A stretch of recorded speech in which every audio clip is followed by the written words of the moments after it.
Unfortunately, I had two parents who were addicts, right? I was a young kid, and I went the same route. We had about 4 to 5 feet of water, roaring rapids, boats flipped upside down, docks crashed into our house, and then within minutes, it cracked through the foundation. And I remember saying to myself, when I get out of here, I'm going to change the last name Marrone and what everybody thinks of it. I'm going to make an impact. I didn't know what I didn't know. Like from yesterday to today. And from there, I just really dove into the best minds in the world. Successful people leave clues. I still was ignorant to what God was trying to show me this entire time, that I had a gift. That's what's happening to most people. They are trying to go ahead and run new systems on old operating systems. Some people don't realize you're either walking in the pain of regret or the pain of discipline. Look, divorce is hard, but so is having a strong, healthy relationship. You're gonna be okay, right? Let's start taking some small steps. And then secondly, I would tell him that he has to understand that he's in control of what he can control. Don't worry about the uncontrollable. Don't worry about what's happening on the outside of the things you can't control, from your household situation to what's going on in the world. Control what you can control. Buckle up. This is What the Hell Do I Know with JB. John Marrone. Yes, sir. Good to have you in studio. Amazing to be here, brother. Absolutely. So I pulled up your LinkedIn page while we were sitting here talking. It says you've helped your clients overcome anxiety, depression, anger, lack of clarity, lack of quality of life, and more. You've helped failing relationships become vibrant and passionate, failing businesses to become profitable ones, taken CEO and business owners, leaders to have the best quality of life while exponentially growing their business by 10x, giving people the tools to truly create the life they were put on this earth to be. Keynote speaker at conferences, #1 salesman out of 800 employees, created marketing plans for hundreds of people and businesses. You've taken failing business and helped them create scalable processes and systems. I mean, this thing goes on and on and on. Yes. It's great. You have done a lot in the world of business. I'm excited to have you on here. I think the audience is going to learn a few things. I hope so. That's why I'm here, right? So how did you get involved in doing all of that stuff? So, I mean, we could take the long way. Yeah, let's take it. I think first things first, I had to understand how to do it for myself. The first part you read about overcoming, anger and frustration and failing relationships. Growing up, it was, unfortunately, I had two parents who were addicts, right? Love them. I don't know if anybody's listening has people that are good people, but just have bad patterns. And so seeing that, I had a decision to make. I could have either went that same route or saw the decisions they made go the opposite route. I was a young kid, and I went the same route. And, unfortunately... You go with what you know. Yeah, and I didn't know any better. But at the same time, I was in control of those decisions, even at a young age, and got addicted pretty easily. Drugs, anger, and just really got myself into a situation where I probably shouldn't have been, therefore putting me in jail. So wound up in jail. I was living from house to house, couch surfing, living in motels, living in my car. And it came to the point, you think you get out of jail and you're like, oh, I'm going to change. This is it. That's rock bottom. No, that wasn't rock bottom, right? Yeah. As soon as you get out, you get put into the same environment. And that's dangerous, right? Because if you're trying to change and you're in the same environment, your old patterns just go back to what you've known. And so I did my best kind of getting better. Met my now wife on MySpace. I don't know if anybody, MySpace users out there. John, I cannot believe you just said MySpace. Yes. Yeah. I mean, looking at you, you do not seem old enough to even know what MySpace is. Oh, I had a top 5. I had a music you really? on. Oh yeah. Come on. Oh yeah, man. So come on. I slid into her DMs. I was on house arrest and I had nothing else to do, and I saw a pretty girl, and she was crazy enough to meet me. And I'm living in a motel at the time. Come on. And she took a chance on me. And she was showing me love in a different way, right? Like I said, I love my parents. And by the way, I got to give props to my dad. He's about 75 days sober right now. So tremendous. And my mom's fighting her way to sobriety as well. So I started with what I said before, but people can change, right? 50 plus years of sure you can. Abuse, and now they're doing this. So just as a side note, anybody's listening feels like family member themselves, hard to change. It's very hard, but it's definitely possible. But going back to it, we went ahead and we tried this life on our own, and she showed me different love, and I was doing well. When I say well, I mean, I was doing way better than I was, but nothing to where I thought I should be. And a lot of it changed October 28th, 2012. So at this point, we had moved in. I'm from Jersey originally, from a little, I would say 500 square foot apartment to a little bit bigger of a home. Now we're on the barrier islands. So the barrier islands, you're surrounded by water. Well, on that date, Hurricane Sandy paid us a visit. Wow. And so I'll kind of walk you through that day really quick, because I think it's an important part of where I am today. And so it was about 7 o'clock at night. We walked outside. I had my parents over, and it was really windy. It was like 107 mile per hour winds. It was a lot of wind. But they weren't over for a barbecue. No, definitely not over for a barbecue. And so 7 o'clock, that happens. We go inside at 8. We're playing Monopoly or a board game, and I heard a trickle coming into our house. It sounded like running water. So I looked over and I saw running water in our house, and I was just outside an hour ago.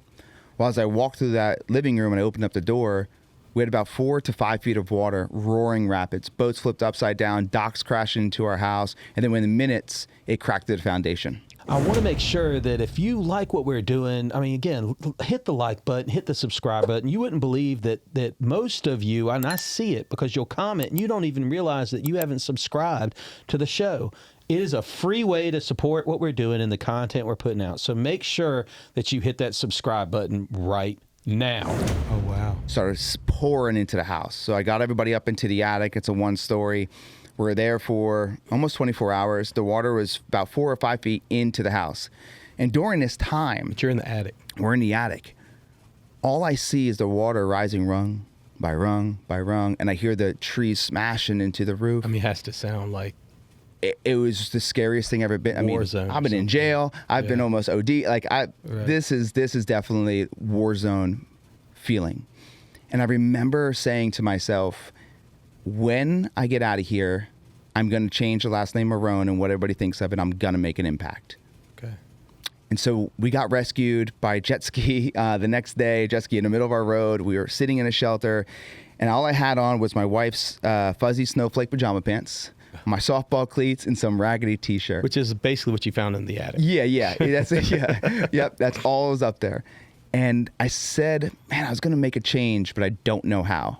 And that's when John Marrone decided that his ego has been getting in the way this entire time. And my stubbornness has been getting in the way. I thought I knew everything. And I said, I don't know what I don't know. And as you fast forward to where I am today, I've taken that mindset into everything that I do. And so you ask me, hey, how did you do all these things? I didn't know what I don't know. Like from yesterday to today. And from there, I just really dove into the best minds in the world. Successful people leave clues. And so I was willing to do the work to find those clues and build the life that I wanted off of the mindset of there's always room to grow, right? I got a tattoo on my arm. It's a magnolia tree, and it's not fully bloomed. And the roots are facing my hand. And there's 2 reasons for this. One, it's not fully bloomed because I feel like there's always room to grow, always room to bloom. And number 2, it's the roots are in my hand because I used to allow other people in control of my success, in control of my happiness, in control of my emotions. This tells me I'm the one in control. Yeah. I'm the one in control. And so circling kind of what your question is, I think it's just realizing I had to make changes in my own life, be able to help other people. And it's a constant change. It's a constant evolution versus, oh, I'm here now let me do this. There's a constant evolution of progress. Yeah. Well, when you talk about finding these folks that, successful people, I mean, where did you start with that? I mean, we've got a lot of listeners, young people. Our audience is like 18 to 44 is like 85% of our audience. Yeah. So you've got a lot of people coming maybe where you were. I think if they're listening to a podcast trying to better themselves, they're probably a leg above. Yeah. Where you were certainly at rock bottom at times. Where do you find that? I would say the first thing I had to do is realize that no one's going to pay me to help them until I could show true value, right? And so I actually started my coaching company for free. So my coaching company I started was for free. I said, hey, I want to take 7 people on. I want to hear about your situation, see if I could help serve you. And in 6 months, if I do, all I ask is that you give me a testimonial and an opportunity to continue coaching you. And from there, it just sprouted, And, I think understanding that where I was in my life, there's so many other people out there. And I use social media platforms just to kind of post all those things to try to get people. But it first started with me showing the change for people to then believe maybe he can help me, and then go from there. So when you started showing the change, that's very interesting because, when you get into coaching, because sometimes I see people get into coaching and I think, what led them to that? Like they went and took a course on coaching or something, Yeah. Like, how do you have the experience?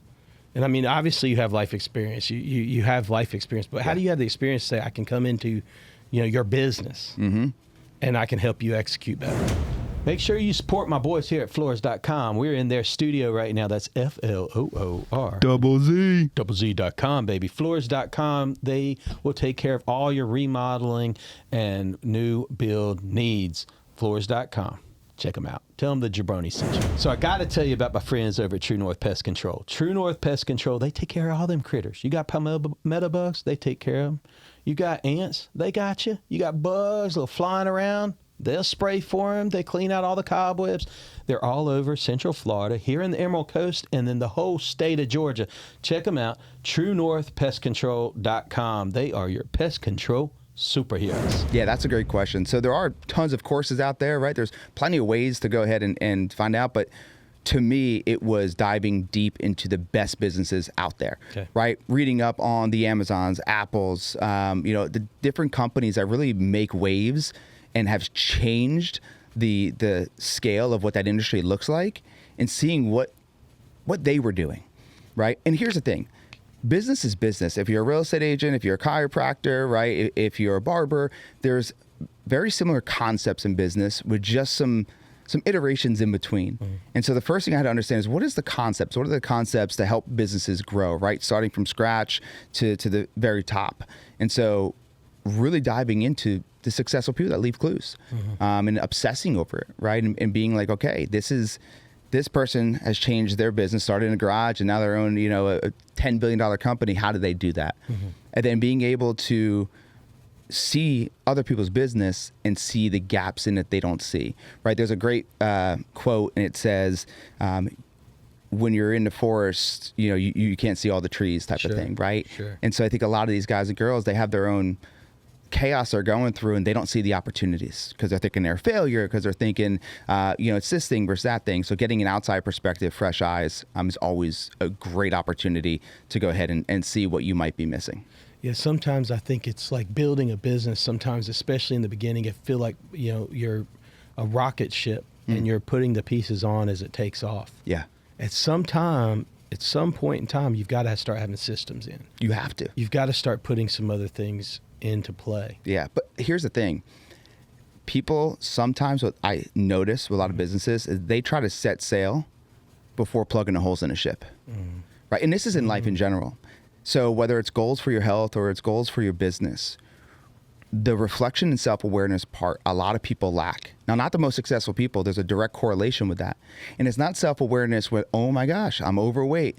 Oh my gosh, my bills are high and I haven't sold anything this month. It's on an intentional daily and or weekly basis where I'm looking and I'm saying, okay, where did I win? Where did I miss? What do I need to fix? And so I live by the quote of, self-awareness is the starting point for growth and a checkpoint for progress. It's pretty good. And doing that daily, it's not, we love to avoid. Let's be real. As humans, if we can avoid the problem, we'll do it all day long. Yeah. Right? We're the hero of our own stories, for sure. Yeah. So I think that's a big piece to it too, is plugging the holes in a ship before it sets sail, and then identifying, as we're going, if we need to change course or not. I love that you start with self-awareness. I've got 3 children. They're 22, 20, and 17 right now. And it's the number one thing I try to tell them is that you're not on the planet by yourself. Yeah. There's other people here. Yes. And you've got to be aware of your impact to others. And then you've got to be aware of your fault points. But I do think I see them even as young people sometimes. I think as good as they are, sometimes they miss And that's just age. I Yeah. think it is. Like for some reason, God gives us this incredible amount of fearlessness Yeah. when we're young. And we just feel like, and it's good to a degree that we feel like we can do it. Yeah. But how do you get the ability to look inward and take that checklist? Like, what are the steps to get there? Yeah. So it's funny you said something about, there's other people that are around here. I had a bad anger problem, right? When I say I was addicted, like anger was one of them. I mean, I would get in fights every weekend, if not, twice or 3 times a week. Now hurt people. Yeah. And I had to take some time to realize that and dig deep into that. Yeah. And I was also just kind of flashing back. I was trying to get approval from people that, labels, right? Let's talk about that really quick. So labels as kids, we're all labeled as something, right? And I was trying to find my label. My label when I was a kid was, he's a fighter, he's a drug dealer, he's this. And all I'm looking for is just okay, I fit in somehow. And so going back to the self-awareness question, it's sitting back and also digesting what's happening in the past. You got to start with not what's happening now, but let's dig deep and peel back some of that onion, peel back those layers and see what happened in the past. And then once you become so aware, oh my God, I did this because of that, you start to realize how powerful it is. So I think the first step is not, okay, what happened last week? It's like, why I am the way I am. Like, why do I have these tendencies? Why do I have these urges? Why do I have these things? And then look back and get the big picture self-awareness, starting there and seeing, wow, now what if I did this on a regular basis? How quick can I make the progress and stop the bad habit or stop the thing that's taking me away from the progress? Yeah, that's huge. And, and coming from where you came from, and you mentioned your parents were both addicts growing up and still struggled. Your dad's sober right now. Yeah. But and your mom's working towards sobriety. You probably took on some of their labels too, right? I mean, you just grabbed a hold of that. What kind of chaos, if our listeners are listening to that, what kind of chaos is that like? Were your parents together during this process? Yes, they were definitely together. When we say together, they live with each other, right? They're still married. They're codependent on each other. So it's hard when you have that codependency to leave, no matter how bad it is. They're definitely together, and there's definitely some things I grabbed from it that, the labels that they gave me without realizing they were giving them to me, until they started to understand it and see it. So without a doubt, yeah, you grab labels from not just my friends who at least 90% of them aren't friends anymore, right? They're using me for whatever they needed to use me for. Yeah. But the labels were definitely given to me through, I say inherited, essentially. Yeah, that's good. That's really good. Because we just pick up those labels and then we believe that about us. Yeah. And some point you said, okay, I've hit rock bottom. I want to get different. And I know you're a person of faith now. Yeah. Did faith ever come into your realm growing up at all? Did you have key touch notes on it?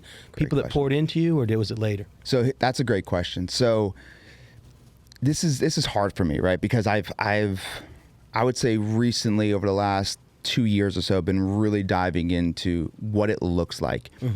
And I want to make something apparent here because I think this is super important. I always had a bad taste about faith because I tied it with religion. Yeah. And when I say that, I mean people like, you got to go to church. You got to believe this. If you do this, you're a sinner. And it was very much of a forceful religion that was tied to the faith. And what I had to realize is that my relationship is more important than my religion. And I had to figure out, what does my relationship look like? And how do I grow it from there? And so that's, to me, when I was growing up, my mom's Catholic, right? We're Italian, right? Sure. I mean, it's, they're always going to church. And then other people around you, they're going to church and they're telling you, you're never getting to heaven because you do this, because you're that. And it put a bad taste in my mouth of what faith was, who God was, who Jesus was. Because to me, it always tied to religion. And when I heard religion, I was very, I don't want to deal with, like, those people are forceful, they're pressure. Like, I don't want to be a part of that. And I had just an awakening of like, relationship is way more important than religion in my eyes, right? It may not be for everybody. And then the more you understand a relationship, I think the more that religion piece could start to come in. And I found myself in a place where, every morning, 6:15 at our gym, we have a prayer group, 30 guys. And if you miss a 6:15, we got a 9 o'clock, and it's such a beautiful thing. But I never would be able to have that if I was like, I got to be perfect in order to step into the circle, right? I got to be a Christian, or I got to be a Catholic, or it's like, no, what's your relationship, man? And no matter where you're at, you can step into that circle and be a part of it. You bring up some great points. I mean, I've been saying that for a long time, because I have my own qualms with the American church, for sure. I think there's other countries that have churches, but just speaking to the American church, we've got a big business going on. Yes. And sometimes that business operates in fear. Mm-hmm. Sometimes it operates in manipulation. Yep. Because you've got salaries to take care of, you got lights to keep on, and then most people don't even realize it, but you've got the whole. They don't even turn in. If you're 501c3 and you're a church, you just say I'm a church. Yeah. You don't even turn in any form, so you don't have to tell where the money goes. Yep. So it really can be a breeding ground for narcissistic leaders that can be kind of pariahs on your soul. And so taking advantage. Yes, and that happens, and we see it, and it's not everyone. It's not all the time. Mm-hmm. I'm painting with broad strokes here. But the basis, if you go back to the history of our faith, there's really no mention of the church. It's called the ecclesia, which is the closest we have, which was really a group of people, a gathering of people. Yeah. And so the people are the church. Yeah. Not the buildings. Yeah. It's the souls. Yeah. Right? It's the souls. Yeah. You mentioned all these different churches and who knows what they're doing with their money. Sure. I think that's the crazy part too. Is like, we'll never know. Mm-hmm. And you could find bad things about every church online. Oh, 100%. So 100%. It's like, you start following this preacher, and all of a sudden you shouldn't follow him because look what I read. And I'm like, we don't know what substance this is actually under, right? We don't know if this is true. We don't know who wrote this. We don't know if this is somebody from a different church. There's so many different levels to it. And I think it's hard for people to then find their church or find their pastor that they want to follow because there's so much noise out there that this guy's doing it wrong, this guy's doing it wrong. So that's another reason why I think relationship is more important, right? 100%. I'll listen to a few different pastors, and I love their message. My wife's like, I don't like that guy because I read this online. Sure. And I'm like, I'm not discounting that. Yeah. But I'm here for a message. And if God put him in front of me, maybe for there's the something message I can today, glean from it. Yeah. Absolutely. Take the good, leave the bad. Yeah, absolutely. Yeah, I think it's important to realize, and it's something that I encourage anyone, wherever you are in your walk. In fact, I'm just going to look at the camera. Wherever you are in your walk, it doesn't matter where you feel or what you feel like. Jesus is for you. Today's the day to start. You lean into prayer. I would challenge you if you did 30 days of prayer and see if it doesn't change your life. Yeah. I mean, it's really that simple, but we complicate it. And here's the thing. We've been doing that since Jesus hit the ground. Yes. We've been missing the point. The disciples, Peter was denying him. People wouldn't believe he had risen. Mm-hmm. Thomas needed to touch his hands. Yeah. I mean, even after they left, they kept getting it wrong. Like, what does this mean? Paul would have to write letter after letter after letter telling about this is the love of Jesus. Yeah. And we still continue to get it wrong, for sure. But I think we are getting letters. Yeah. Right? We're getting letters from Jesus because looking back, connected dots, it all makes sense. I think it might have been Bill Gates that might have said it, or Steve Jobs. People are like, man, how'd you get into motivational speaking? You speak at all these stages. How'd you get into this? How'd you get into that? And if I look back, I was always trying to help any way I can. We're in wrestling. I still have kids come up to me this day when we used to wrestle because we had a big wrestling school.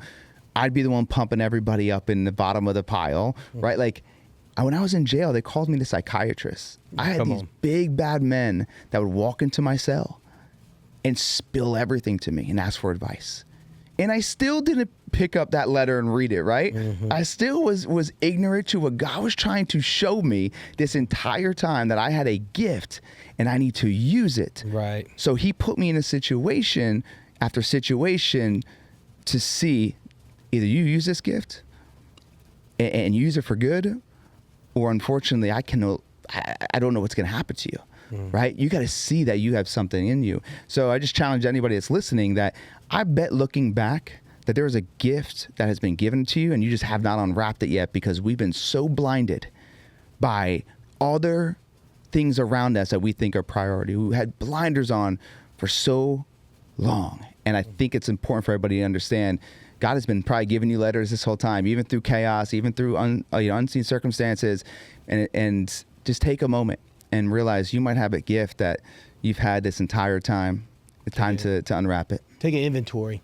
Yeah. Like you said, sometimes it is important to find somebody outside of yourself. I say it all the time, find a mentor. And if you don't know where to get a mentor, start with, maybe you've got a friend, maybe you've got a parent, a friend of your parents or a person in the area. And you wouldn't believe that if you reached out and said, could I take you to lunch, that how many of them would lean into that? Absolutely. Almost anyone that you believe is someone you aspire to be would lean into that, And so, I'm not telling you to find some celebrity, I don't know what their DMs are like, they're probably not checking. But you go on YouTube, man. But yeah. They go on YouTube. Is somebody that you vibe with?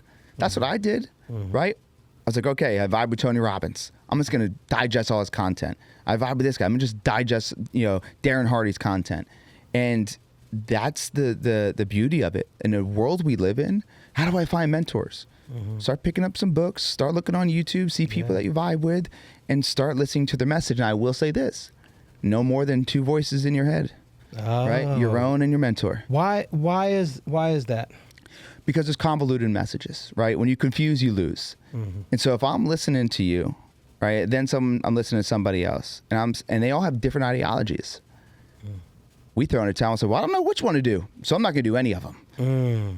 And so you follow it if you believe it, and it's okay if it's for a season, right? If someone wants to follow me for 2 months, they got what they needed and want to go then to the next person, I'm okay with that, right? It's timing, it's seasons, but when you have too many voices in your head, you don't know which one to follow, and that's where you start to get stagnant. That's where you start to get scared to take action.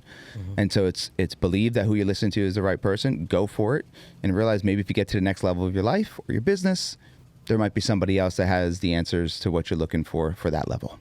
Very good.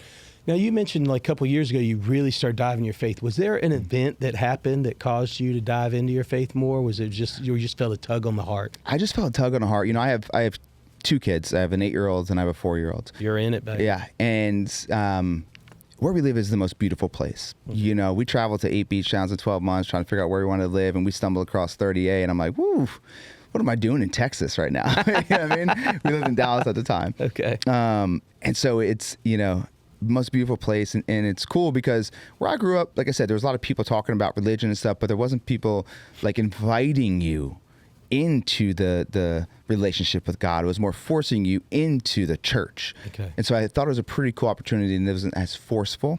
And I think the big event is seeing my kids and knowing the chaos that is out there in this world, and saying, as the man of this house, I have to lead them. And I don't know what's going to happen in 2 years, 5 years, 10 years. And a mentor of mine once told me, because I'm like, I'm nervous. We were told for 7 years, 3 doctors, we couldn't have kids. Really? And we proved them wrong. There's a whole story behind it, but we proved them wrong. And for me to waste an opportunity for our miracle babies to not have the right leadership in the home, what's all that pain for 7 years I go through if I'm not going to be the correct leader? And I had to figure out what that looks like to be a leader for my family. It's not just being there financially. It's not just being there physically, but it's being there spiritually. So when they're out in that real world and dad's not there physically, he's not there financially, what can they lean on? What values can they lean on to make better decisions, unlike I did? For sure. No, that's really good. What a story though. So do you, you've worked with a ton of folks, coaching, and getting into the business. What are some of the kind of the horror stories you've dealt with? To me, it's more of people allowing their circumstances to dictate their choices. Somebody that has such a great opportunity, and they allow the wind blowing the wrong way to dictate if they're going to take action and make phone calls today, right? Or when you say the wind blowing the wrong way, what do you mean? Yeah, so the one little thing goes wrong, and their entire day is now dedicated to that and not the priorities they had prior. And so we get it. We talked about it earlier.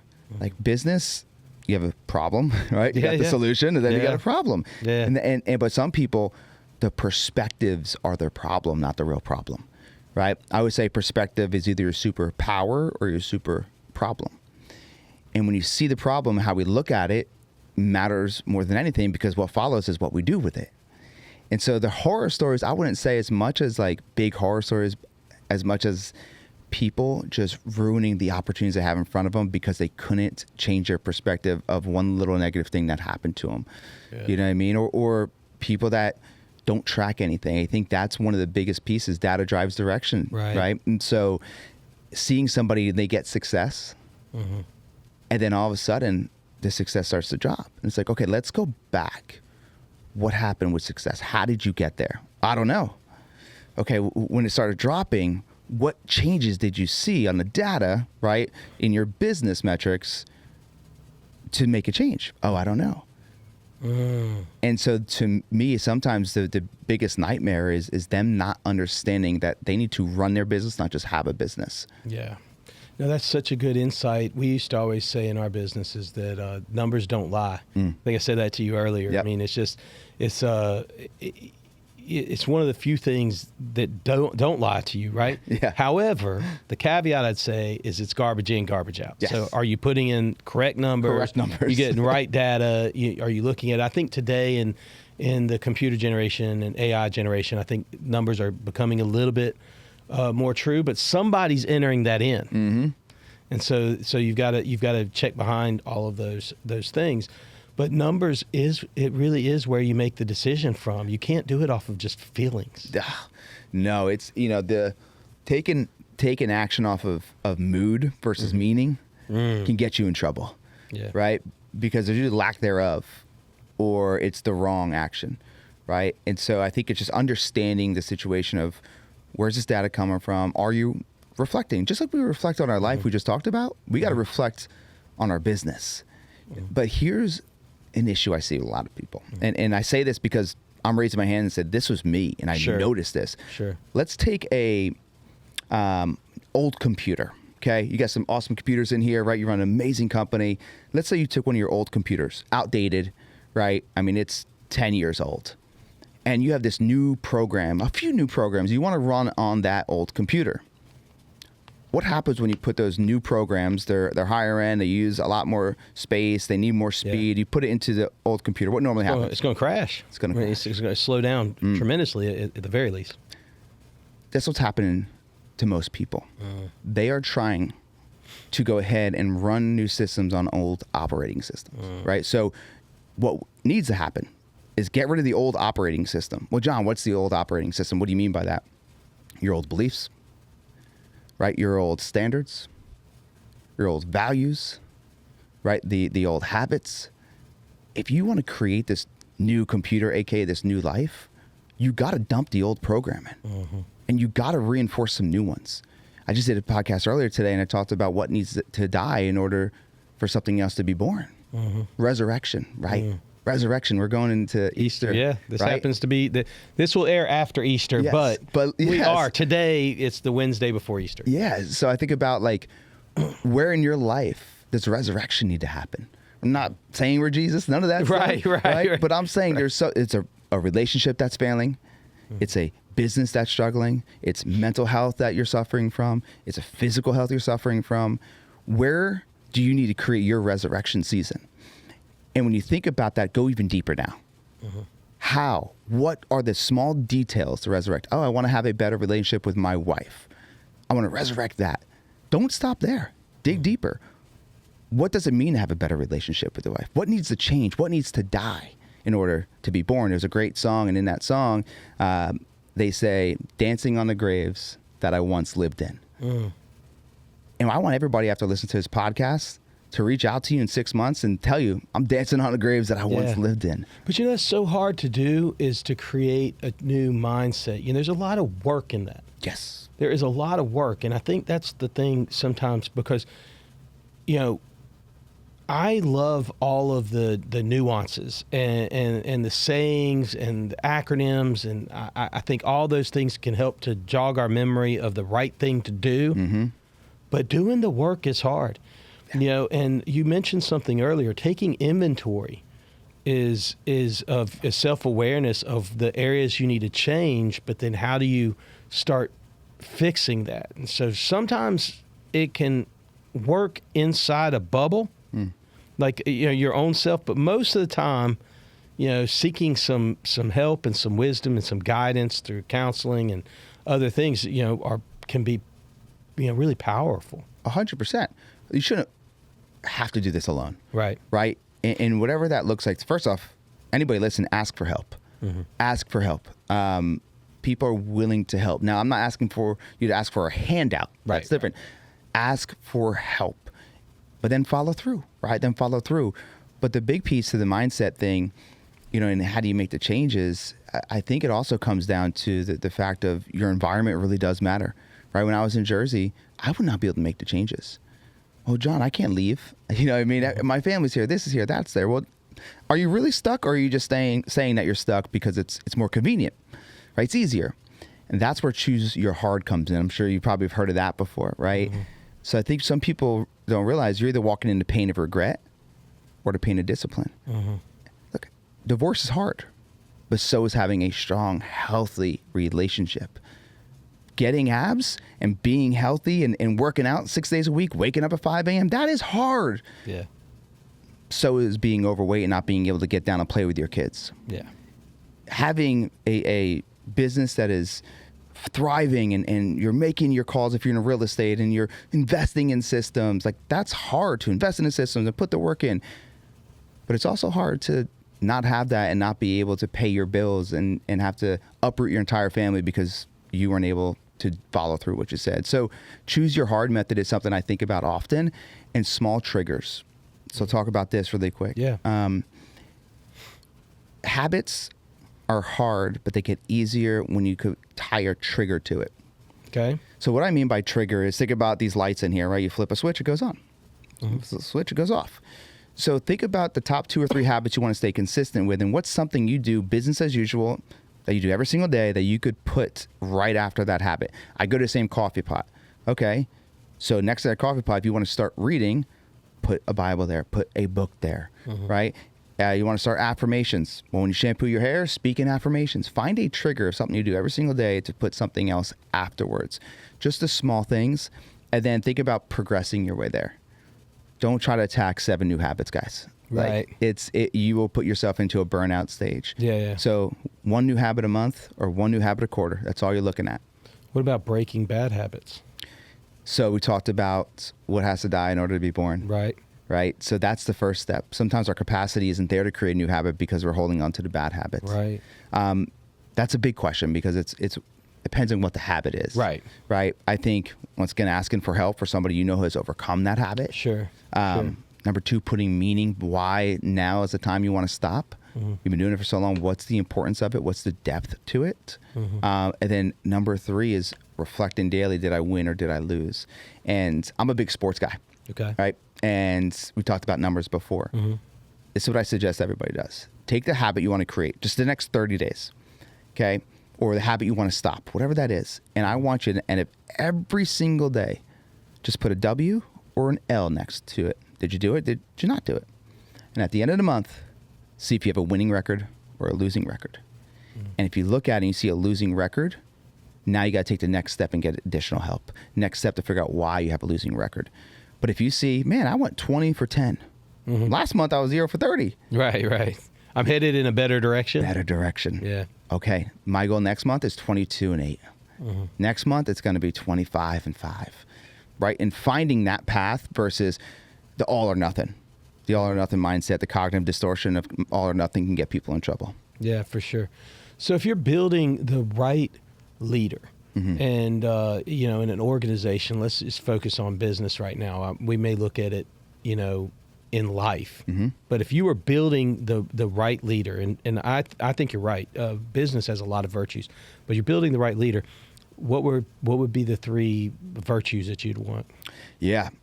So the first thing we want is them to have a very, very clear vision and values that align with it. Because when we hire, right, we hire and fire to our core values. If the leader's not clear on what that looks like, it's going to be a very, very rough road. right? So the vision and values kind of go together to me, and understanding what that looks like. So understand what your core values are. Be very, very honest with every person that you hire that this is what it is, and understand where your vision's going. Can vision change? Yes, but you got to start somewhere, right? Number 2 is don't be a boss, be a leader. Don't be a boss, be a leader. Well, what does that mean, though? Yep. Yeah, good question. So when I say that, bosses, they like to micromanage, they like to tell.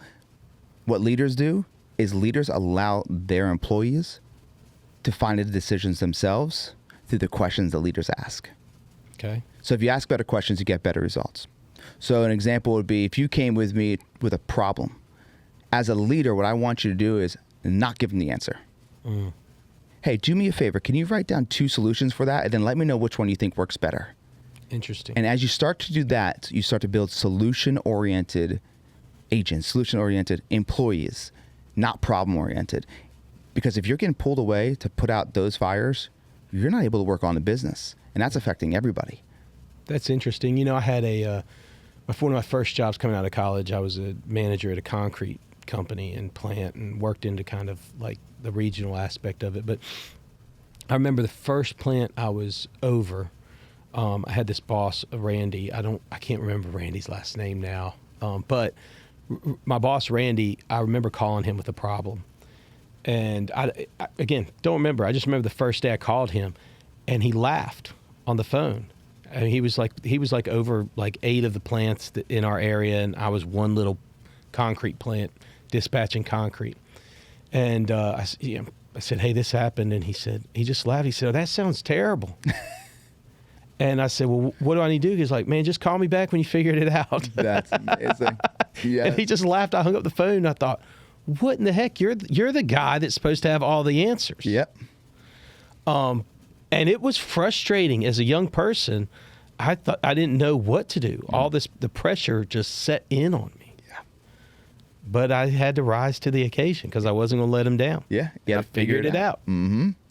Yeah. As my dad says, having a degree in MIH, making it happen. Making it happen. That's it. Yeah, sometimes you need a leader like that. Now, I like your plan better. Yeah. I like the way you addressed it better than just laughing at the person. Yeah. He was like, "No, I'm not even going to ask you. I'm just." Yeah, he just sink or figured it swim. out. Call me back later. Yeah. Yeah. There's not even a discussion around it. Right, Yeah. right.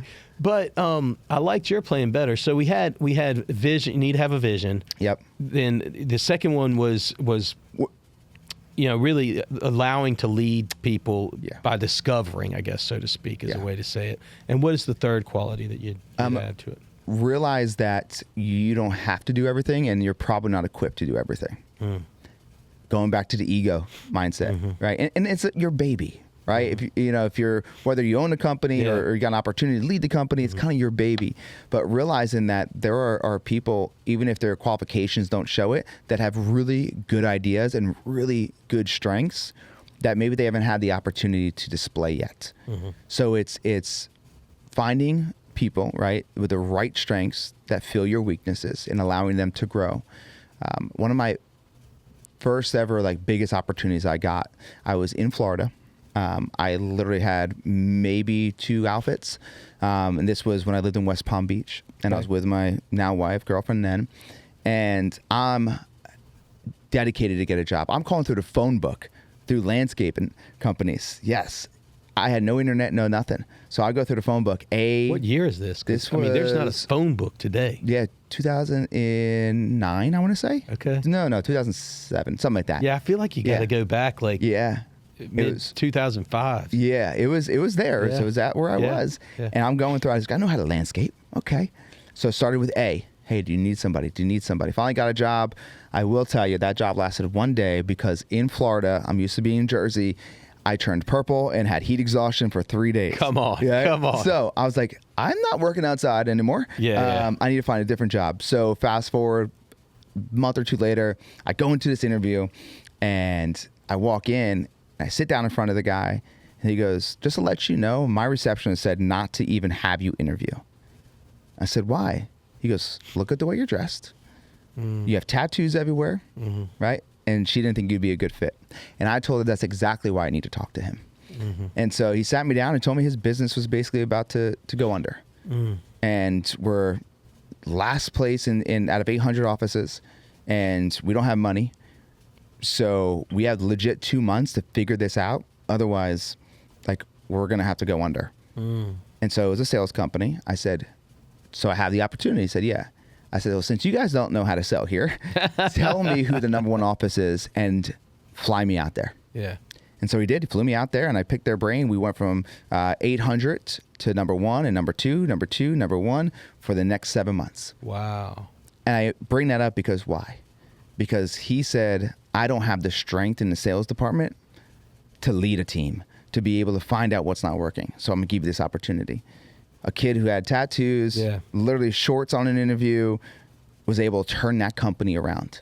There's somebody in your company right now that doesn't look like they are fit to do it, but you never know. You got to understand what their strengths are and really be able to develop them. So interesting in that particular example, you, though, were hungry. I mean, you were looking for a job. You were ready to prove yourself. You're ready to do it. If you have an organization now, though, how do you get your employees to buy in? Like, how do you get them to trust and you know, pull the cart out of the ditch with you? Yeah, that right there, you know, is not as easy as it is. Yeah, it's easier said than done, right? What I'll say is these two things. Number one is, what's your culture look like? What's your culture look like? If your culture is solid and these people love working here and they love the leader because your culture is good, not only is it fun, but you're treating them well, you're giving them opportunities. That's number one. Culture creates some hunger. It really does, because they want to do well. They don't want to leave that company. And then number two is, you know, the people that aren't hungry, there's this rule we go by, right? It's your top 20, and then it's your bottom 50. So top 20%, they don't need motivation. They're going to do their work. They're going to crush it. That's fine. You got your bottom 50%.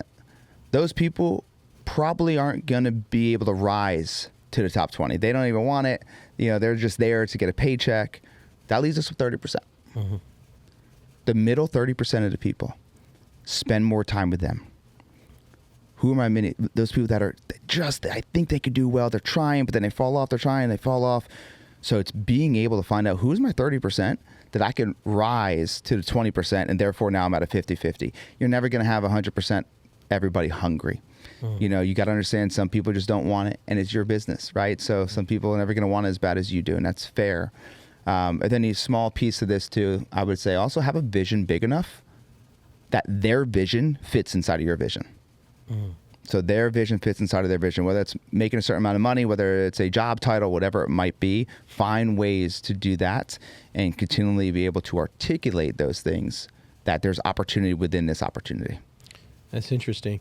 Buy-in's big, at least I tend to agree with that. Buy-in's big and creating a culture. But when you say creating a culture, I mean, you know, sometimes I think when people hear culture, it's like, so everything needs to be happy, everything needs to be functioning, you know, we need to have like birthday parties and cakes. And by the way, I think all that's great. But what does that look? I mean, what practically can you do, you know, day one to create a better culture? Yeah. Get a culture head. That's number one. Okay. What I'm saying is, most of the time the owner, A, doesn't have time, and B, doesn't want to deal with all the culture stuff. He wants to work on bigger picture stuff, systems. So find somebody that loves that.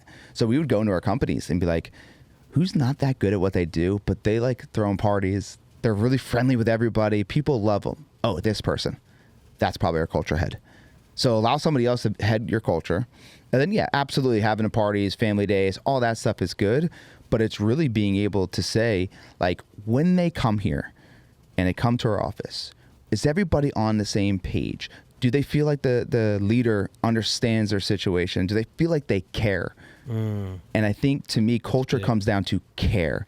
And care doesn't mean, you know, am I hitting my numbers? Care is like, hey, you told me about, you know, your father-in-law was going to the hospital. How's everything going? Come in here. You know, anything I could do to help you.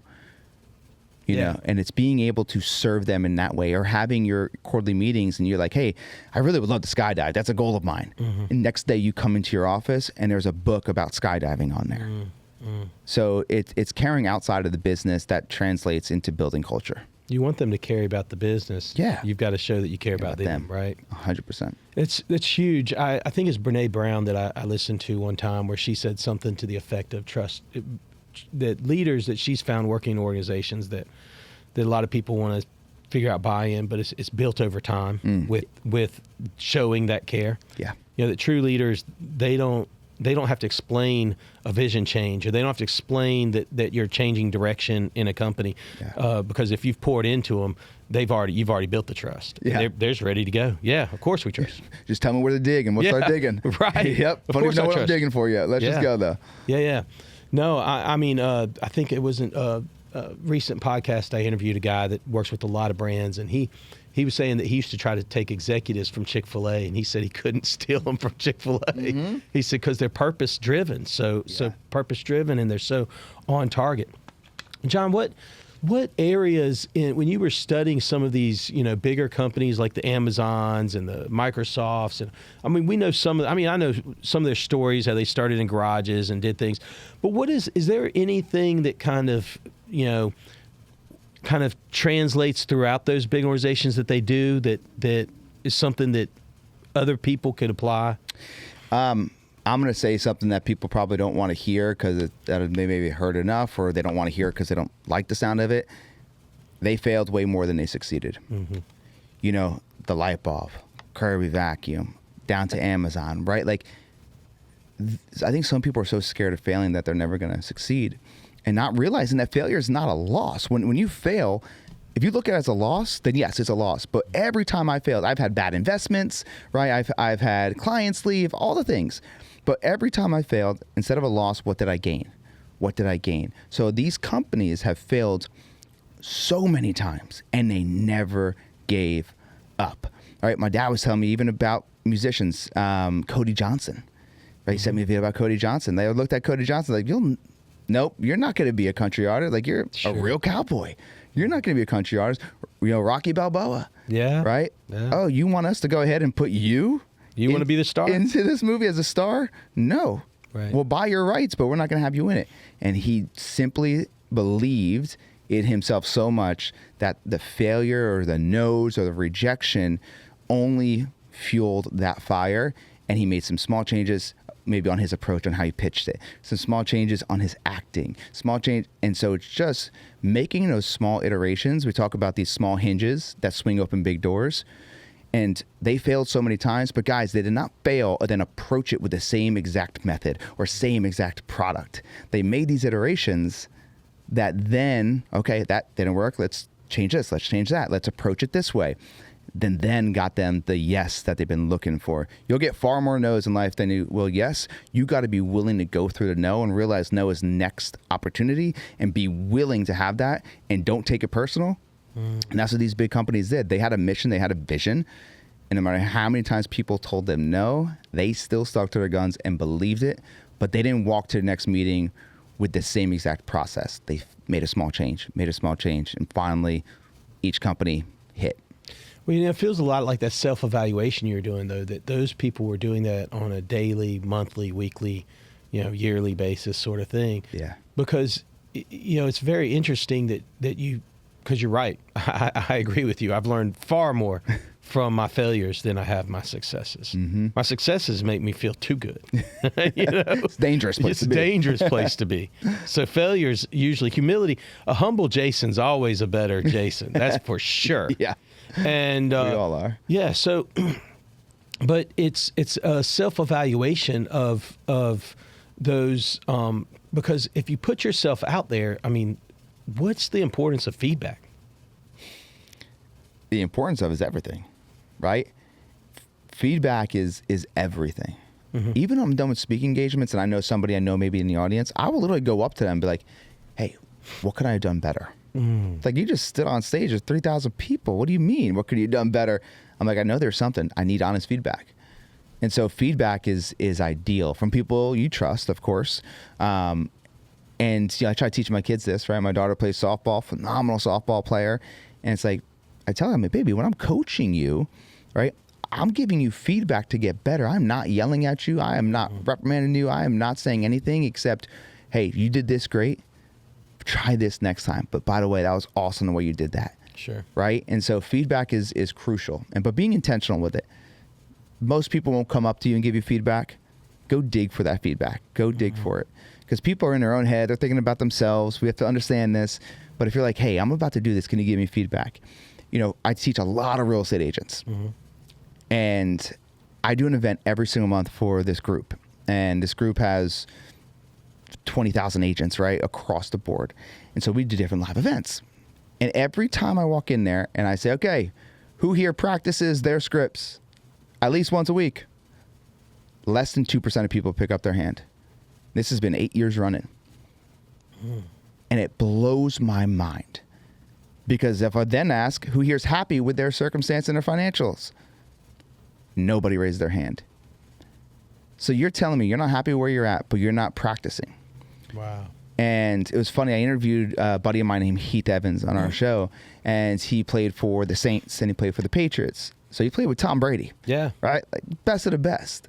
But I was like, how did he do it? How did Tom Brady really win those rings? And he gave me a lesson of that Tom Brady practices like he plays, and he's obsessed with it.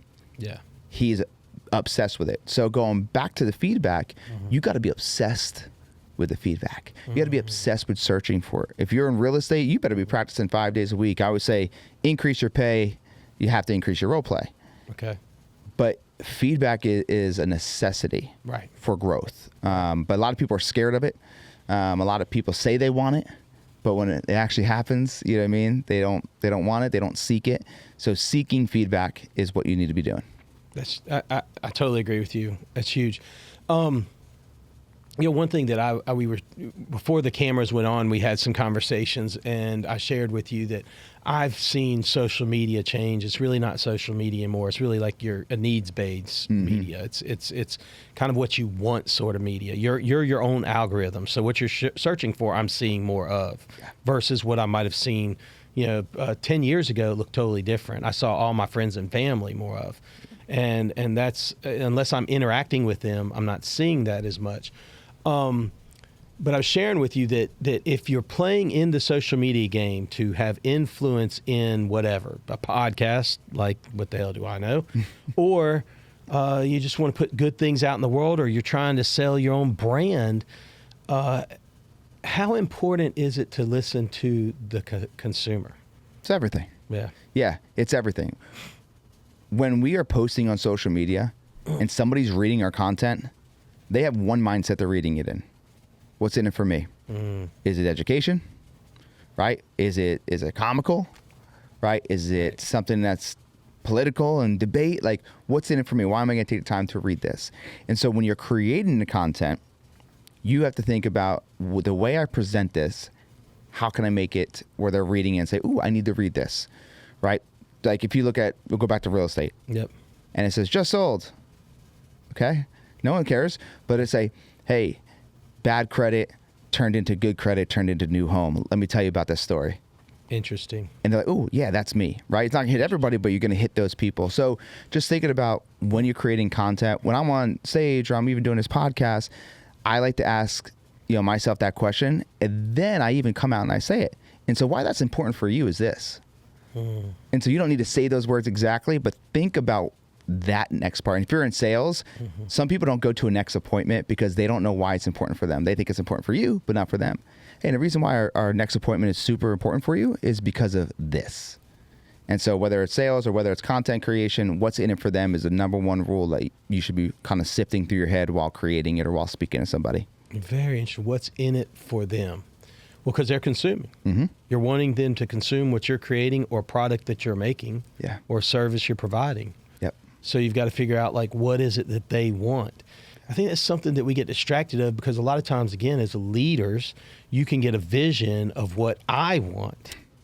It almost doesn't matter what you want, right? I mean, it really does matter what they want. Yeah. And there are times I do think you have to lead the customer, but you got to be really careful with that. Yeah. Yeah. I mean, we own the company, the vodka water company, Short Sips. Yeah. I'm going to give you a prime example. So we have flavors. We got watermelon, we got peach, got pineapple, we had cucumber, and we have blood orange. And it's funny because when we're speaking, oh, tell me about your product, right? We could be like, oh, it's vodka, it has no bubbles and it has no artificial anything. But if they don't care anything about that, they just want to know if it's gluten-free. So I definitely could tell you all about it. There's amazing things about it. What's the number one thing you look for in a drink? Interesting. Oh, that it's organic. Well, great news is this is also organic, and it has this, it has this, it has that, which makes it organic. Yeah. And on a plus side, it also has all these other things. So when people are asking, what flavor should I have? What flavor do you normally like? What flavor do you normally not like? Oh, I usually don't like pineapple, and I usually like peach. Do me a favor and try both. I just want to see if we can change your perspective on everything. Interesting. Right, and then making it a game. So content too. Like, how can you make it fun and interactive as well? No, those are really, really great points. I do want to talk a little bit about family life because, work-life balance is something that it's interesting. I've asked a lot of people this. I get a lot of different answers. So what's work-life balance to you? There is none. Let me tell you what kind of we use. So we use a method called integration. Okay. So balance is hard to find. And so when I hear people say I'm trying to find balance, as you and I both know, you own companies, you got a family, you have all these other things you have going on, you like to still do things, you're never going to be balanced. And so when we try to find this thing that's not real, it usually creates disappointment, frustration, resentment, whatever it might be. So we create integration. Now, how do we do that? So every Sunday we reflect, as we talked about before, where did I win, where did I miss, what I need to fix. But then in these areas, we ask ourselves, what does success this week look like? In my health, my relationships, my finances, my spiritual, my joy, and then my business. What does success look like in those areas? And getting very, very clear on what success looks like.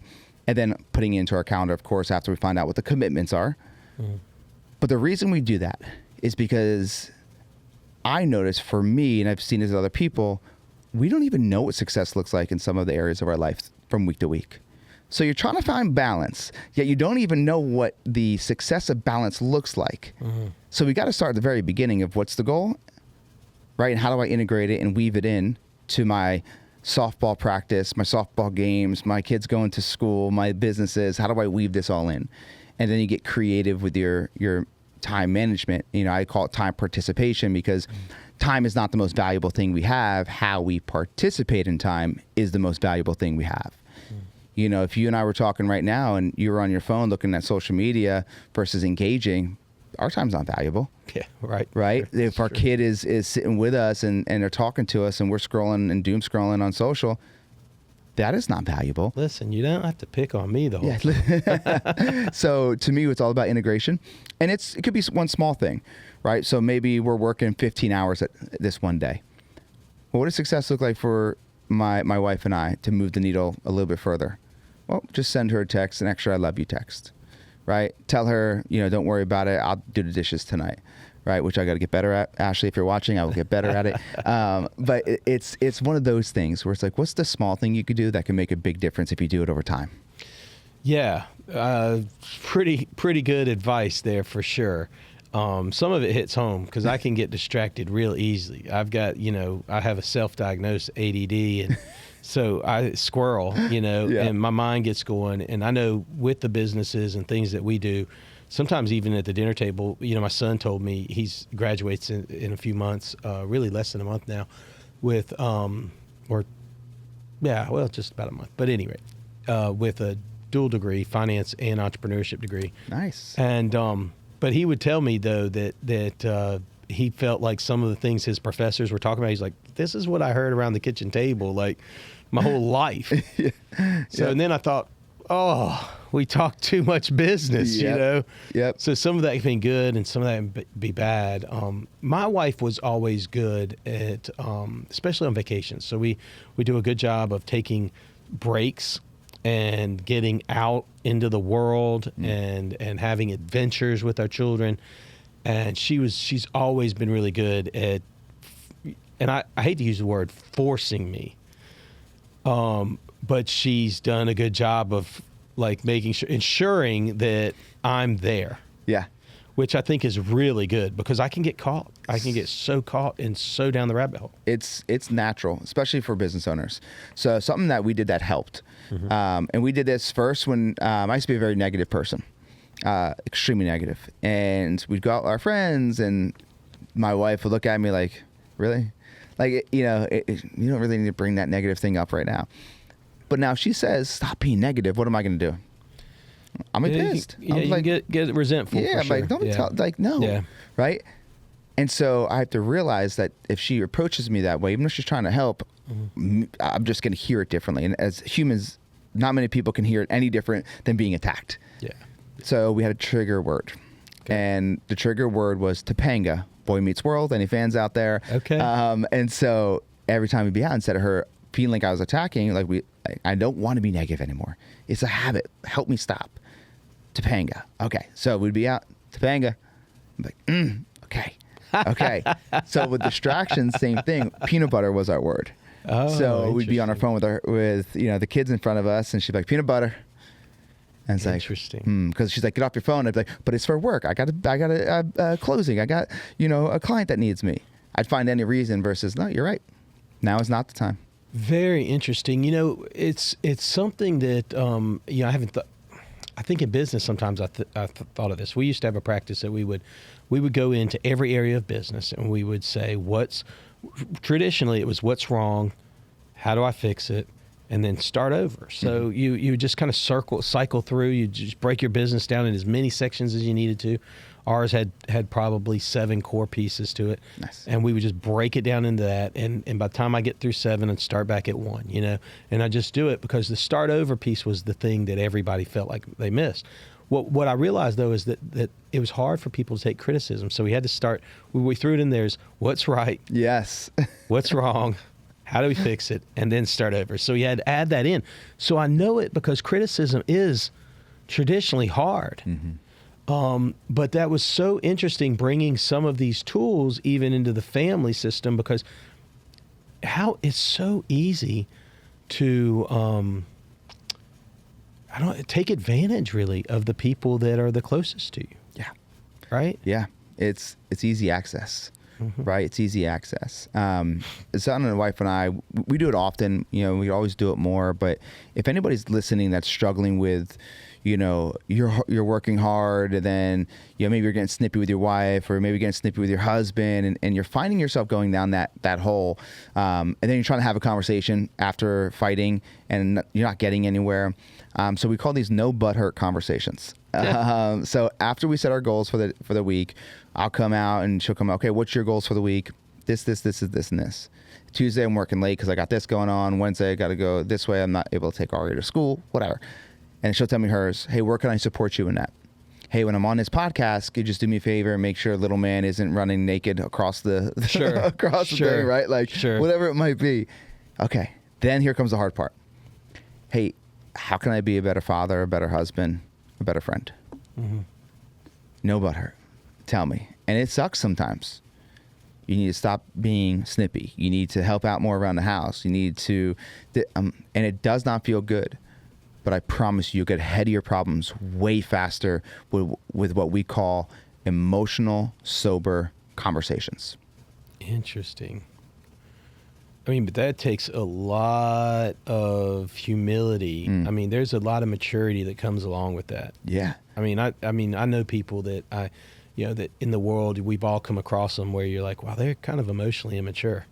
I mean, they just kind of never grown up to have those tough conversations. Yeah. That's a lot of hard work. It is. But you know what else is hard? Having a ruined marriage because you didn't want to do the hard thing first. Yeah. I mean, we've been married 25 years, and I've and I'm so thankful for my marriage. I mean, I am so thankful for my marriage, but we fought for it. I mean, we fought for it, and it's not every day you're in the trenches. But you have to fight for it. I mean, if I had time to tell you all of our stories, and I, would trust it with my entire audience. Yes. It's tough. Yeah. It's tough. And I don't always have the right responses, and I only say the right things. And so you're right. That's very interesting, the ability to take that in, but then you got to do something with it. Yes. So my wife taught me a very good lesson. I was always the guy that was like, I'll fix it. I'll change it. Don't worry, I'm not going to do it anymore. And then she said something to me that like rocked my world. I don't know where she heard it from. Maybe me walking through, just reading something. but I didn't live it, obviously. She said, the best apology is not sorry, it's through changed behavior. Yeah. And I heard that, but then I realized when I would say, hey, I'll make the change, I'll just do better next time, there was no plan of action, right? So words matter big time. And I'm a big believer that, change your words, change your world, change your language, change your life. Okay. And so when I would say that, I would say, catch myself, hey, I'm going to go ahead and make a change. I'm going to do better next time. Well, then it's like, okay, well, how will I? Right? And then you make that cognitive decision of like, okay, this is not just what I'm going to do, but this is how I'm going to do it. Same thing with what it is, right? It is what it is a phrase that I heard growing up all the time. Oh, sorry, we don't have money for the electric this month. It is what it is. We're going to borrow electric from our neighbor, right? Or whatever it might be. And what I understood was that as I got older, I would say it all the time. Failure happens. Oh, it is what it is. And I realized I was not making a plan to change it. And so now my wife and I, it's not it is what it is, but it is what you make it. And what do you make of it? Right? And so anytime we hear it is what it is, we're like, no, it is what you make of it. What are you going to make of it? That's good. I mean, that's really, really good. I mean, it's so, marriage is, it's such a grounding thing, especially when it's healthy. And healthy marriage doesn't mean that it's perfect all the time, right? Healthy marriage just means you have two people in it that are willing to talk it, have feedback, do the things you're saying, you're doing, assessing it, all of those things. But and it's such a powerful thing. I mean, when if you can represent to your kids what that looks like, they have the best opportunity to model that. Yeah. I've said it every time. No parent says, I hope my kids marry somebody that, hates them or treats them like dirt and, doesn't listen. I want my kids to find somebody that will work with them and be a helpmate alongside them. It's work, man. But it's work. It's work. And don't get it twisted, guys. When you see the social media posts of what looks like the perfect husband and perfect wife, I promise you, even if it looks perfect, it took time. It takes time. And also, you don't know what you don't know. Yeah, right? They could be very well going through a season. Yeah, listen, I've seen too many things on Dateline about, this perfect couple, right? So, but 100%, realize that, and I'm glad that you said it because you bring such a good point. Like, we have a healthy relationship, but healthy means working through the issues. Right. Healthy means working through your communication, because there's seasons, right? When your kids were younger, different type of season. Kids got older, different season. New business, different season. So with different seasons come different sacrifices. And that changes dynamics. And when dynamics change, all of a sudden it feels like life gets flipped upside down. And if we don't have these healthy communicational skills happening, it could very well fall apart. I've been with my wife now, let's see, now it's been 2008 we got together, right when I got out. So 2008. So, almost 20 years. Almost, yeah. We've married 10 years now. And we've been through a lot of seasons. And some were very ugly, right? Just honest. Yeah. And if it wasn't for the communication through those ugly seasons, I wouldn't have our two beautiful kids and a phenomenal relationship with her. And so just realize healthy does not mean perfect.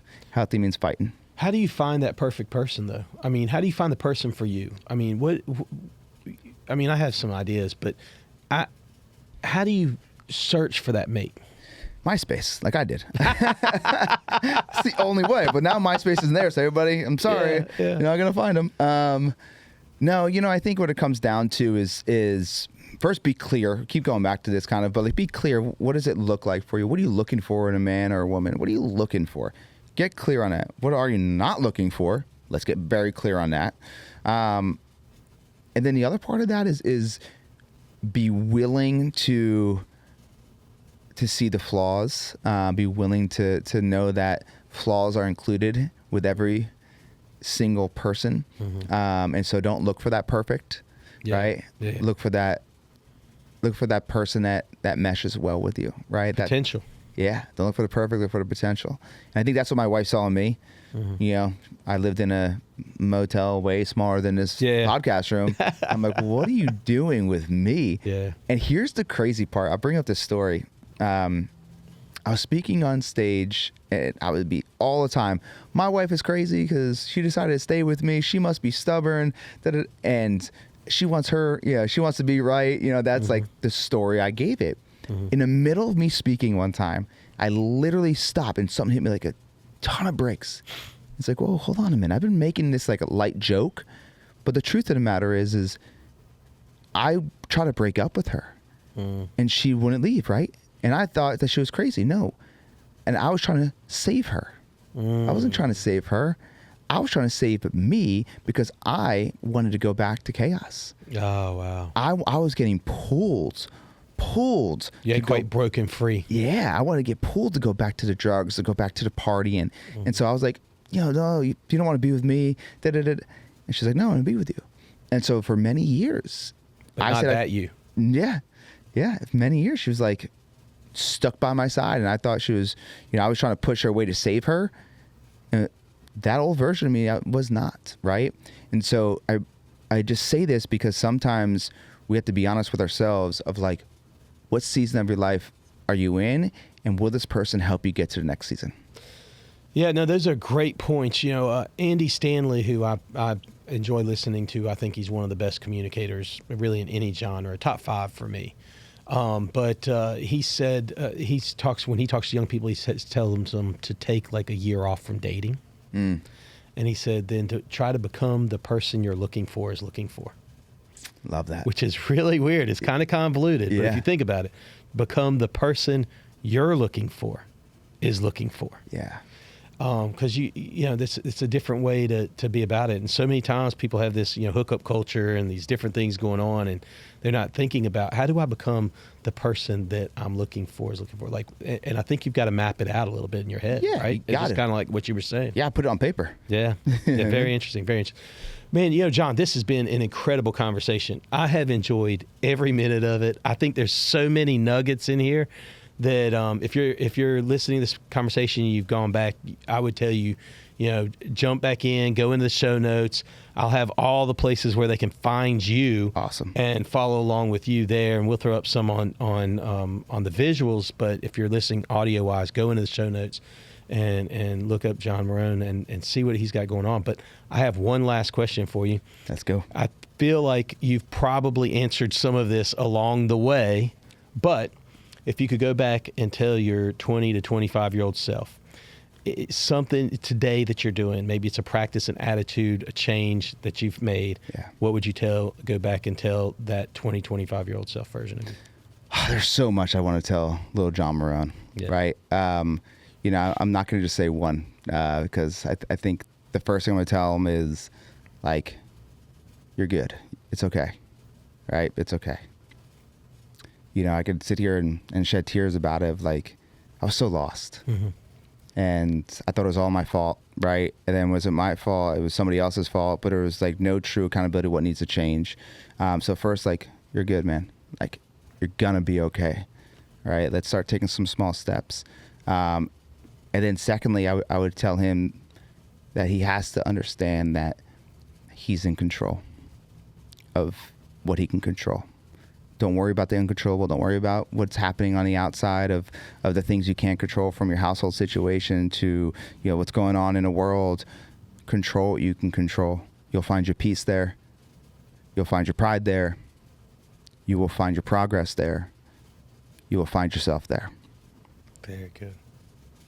Very good. John, man, thank you so much. Of course, man. I really appreciate you coming by, man. A lot of fun. Yes, we can do it again, right? Absolutely. Let's do it. We'll have to do it again.